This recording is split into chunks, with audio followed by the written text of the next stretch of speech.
یاسر گھر کا بڑا لاڈلا بیٹا تھا۔ عید پر آخری بار بات ہوئی۔ ایران میں شہید پاکستانی نوجوان کے بھائی کی گفتگو۔ اس کے عزائم بہت بلند تھے۔ حالات خراب ہونے کے بعد رابطہ بہت کم ہونے لگا۔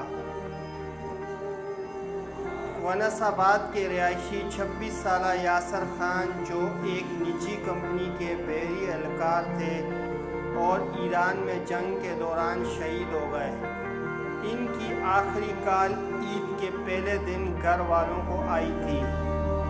ان کا جسد خاکی تفتان بارڈر ایران سے گھر منتقل کر دیا گیا۔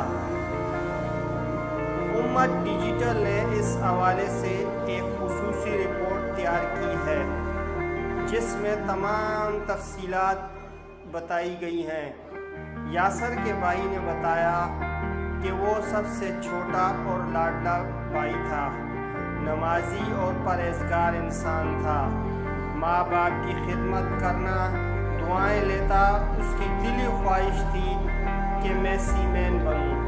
ہم نے اس کو 6 مہینے کا کورس کرایا۔ کامیاب ہو کر وہ ایک کمپنی کے ذریعے 6 ماہ پہلے ایران گیا۔ وہ بہت خوش تھا۔ اس کے عزائم بہت بلند تھے۔ حالات خراب ہونے کے بعد رابطہ بہت کم ہونے لگا۔ کئی دن بعد بات ہوتی۔ والدہ پریشان رہتی تھی۔ ہم انہیں دلاسا دیتے، لیکن وہ کہتی تھیں کہ کسی طرح میری بات میرے بیٹے سے کراؤ۔ میں نے کہا اگر مشکلات ہیں تو بتاؤ تاکہ کوئی راستہ نکالوں۔ اس نے کہا کہ کمپنی والوں سے کہو کہ ہمیں یہاں سے نکالیں۔ یاسر کے بھائی نے مزید کہا کہ عید پر اس کی کال آئی تو پوری فیملی ایک فرد سے اس نے بات کی۔ آخری بات یہ کہی رات کو بات کروں گا۔ والد نے رات کو رابطہ کرنے کی بہت کوششیں کی، لیکن رابطہ نہیں ہو سکا۔ والد پریشان ہو گئے۔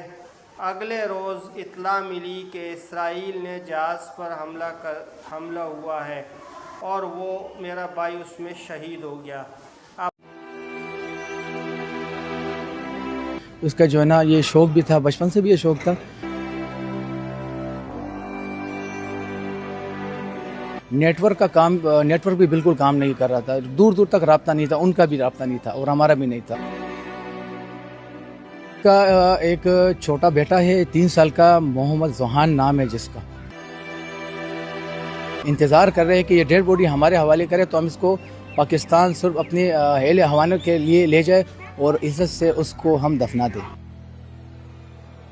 ایران اور اسرائیل کی جنگ کی زد میں آ کر کراچی کا رہائشی محمد یاسر خان، جو کہ اپنے روزگار کے فرائض انجام دے رہا تھا، ایران میں شہید ہو گیا۔ اس اندوناک واقعے نے جہاں اس علاقے کی پوری فضا کو سوگوار کر دیا ہے، وہیں ان کے اہل خانہ غم اور انصاف کے دوراہے پہ کھڑے ہیں۔ اس وقت میرے ساتھ یاسر خان کے بڑے بھائی واجد خان موجود ہے۔ ان سے بات کرتے ہیں کہ یاسر خان جو مرحوم، وہ یہاں سے کب گئے تھے روزگار کمانے کے لیے، اور وہاں پر جو ان کی جو شہادت کی خبر ان کے پاس کب آئی ہے؟ جی بتائیے گا۔ یاسر خان میرا چھوٹا بھائی تھا۔ ہم 6 بہن بھائی ہیں، جس میں ہماری 2 بڑی بہنیں ہیں اور ہم 4 بھائی ہیں، اور جو سب سے چھوٹا بھائی تھا یاسر خان، جو شہید ہو گیا اس ٹائم۔ اور یاسر خان جو ہے نا اس سے پہلے بے روزگار تھا، اور لگ بھگ 6 ماہ پہلے جو ہے نا اس کو جو ہے نا شوق تھا بڑا کہ میں جو ہے نا یہ شپنگ کا کورس وغیرہ کروں، میں سیمین بنوں اور اس لائف میں کچھ ترقی کروں، چلا جاؤں۔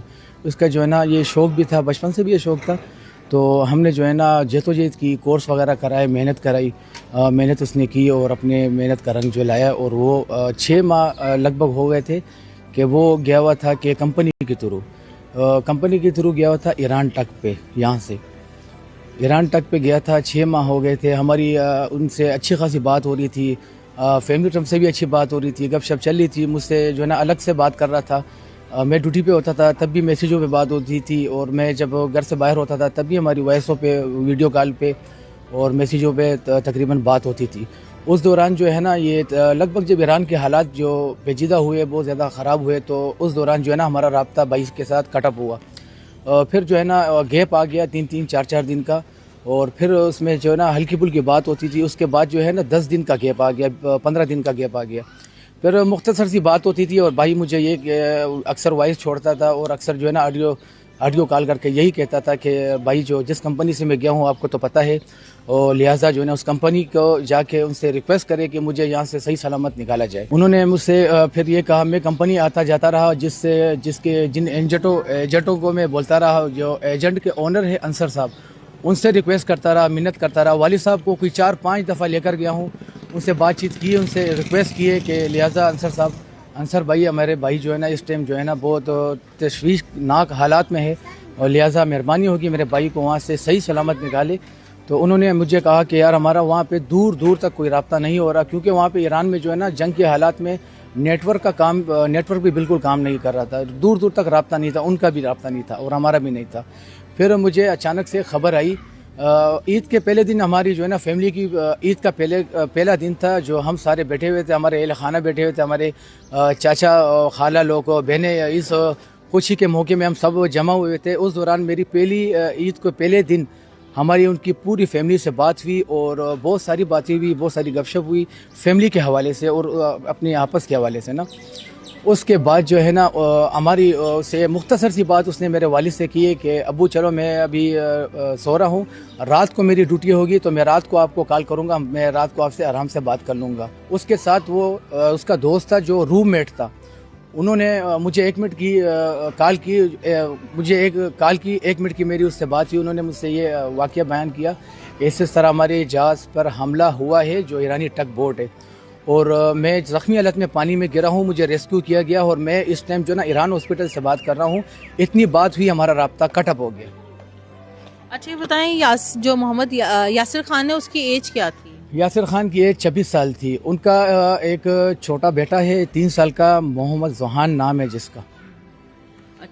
اچھا مجھے یہ بتائیے کہ اب باڈی کب تک یہاں پر آنے کی اطلاعات ہے؟ میں نے بہت جہد و جہد کی، میرے کو جب یہ واقعہ پتہ چلا کہ میرا بھائی جو ہے نا سمندر میں اس حادثے میں شہید ہو گیا، 3-4 دن جو ہے نا تقریباً جو ہے نا 4 دن میرے بھائی کی ڈیڈ باڈی پانی میں پھنسی ہوئی تھی۔ اس کے بعد وہ رات کو تقریباً 10 بجے اس کی ڈیڈ باڈی باہر نکلی ہے، مجھے خبر ملی ہے کہ اس کی جو ہے نا اس طرح شہادت ہو گئی ہے۔ اچھا واجد خان صاحب یہ بتائیے گا کہ حکومتی وفد کو یہاں پر آیا آپ کی داد رسی کے لیے؟ نہیں، میرے پاس تو ابھی فی الحال نہیں آئے۔ جو کیماڑی کے ایک ناظم ہے وہ میرے پاس ابھی آئے ہیں، اس دکھ میں شریک ہوئے ہمارے ساتھ، اور میرے جو ہے نا ایک یاسر خان چھوٹا بہت پیارا بھائی تھا جو بہت ہمیں عزیز بھی تھا، تو میں حکومت سے ایک درخواست کرتا ہوں، اس کا ایک چھوٹا بیٹا ہے جو محمد زوحان ہے، اس کے لیے ایک پیکیج کا اعلان کرے تاکہ اس کے مستقبل پہ نظر انداز کرے۔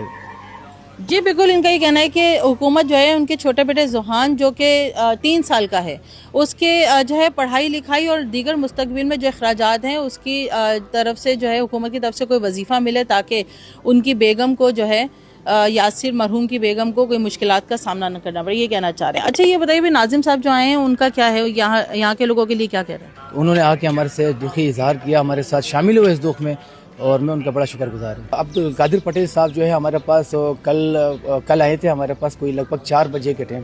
انہوں نے دلی اظہار اور اپنا دکھ کا بہت تعصب کیا، ہمارے ساتھ غم میں شریک ہوئے وہ، اور ان سے ہماری بات چیت ہوئی۔ انہوں نے ہماری فیملی کو اور مجھے، میرے والد صاحب کو، میرے بھائیوں کو دلاسا دیا کہ آپ انشاءاللہ ہم کوشش کریں گے آپ کے بھائی کو جلد سے جلوا لیں گے، اور انہوں نے ہمارے لیے جو انتظامیہ کیا تھا اپنا سندھ گورنمنٹ کی طرف سے، انہوں نے جو میرے ساتھ جو تعاون کیا، وہاں سے ایمبولنس کا ارینج وغیرہ بھی کیا میرے لیے، اور میرے بھائیوں کے لیے بھی وہ لوگ نے کافی جو ہے نا سہولیات کا باعث بنایا ان لوگ نے، عبدالقادر پٹیل صاحب نے جو ہمارے پاس آئے تھے۔